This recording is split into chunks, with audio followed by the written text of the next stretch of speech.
মধ্যাহ্ন ভোজনৰ যি খাদ্য দিয়া হয় প্ৰায় 12মান বজাত খাদ্য দিয়া হৈছিল আৰু সেইখন স্কুলতে মোৰ ভতিজা আছে আৰু ভাতিজিও আছে।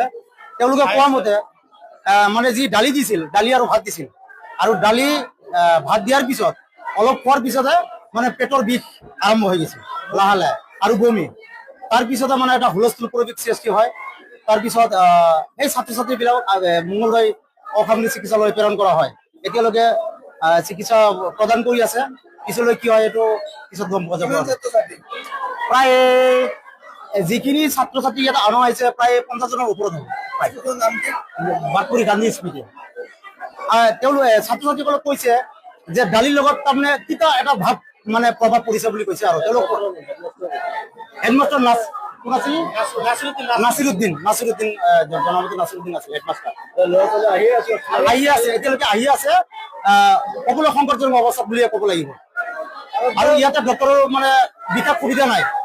ইমানখিনি এটা ইমাৰ্জেঞ্চি ঘটনা হোৱাৰ পিছতো মানে ডক্টৰৰ ব্যৱস্থা ইয়াতে নাই। এজন দুজন ডক্টৰ চাই আছে, বাকী পেচেণ্ট ইয়াত লাইনতে আছে। সৰু সৰু বাচ্চা ফেনৰ ব্যৱস্থা আপোনালোকে দেখা পাইছে।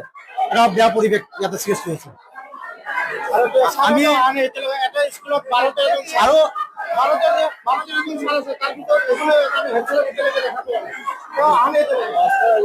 নাই নাই নাই কোনো ধৰণৰ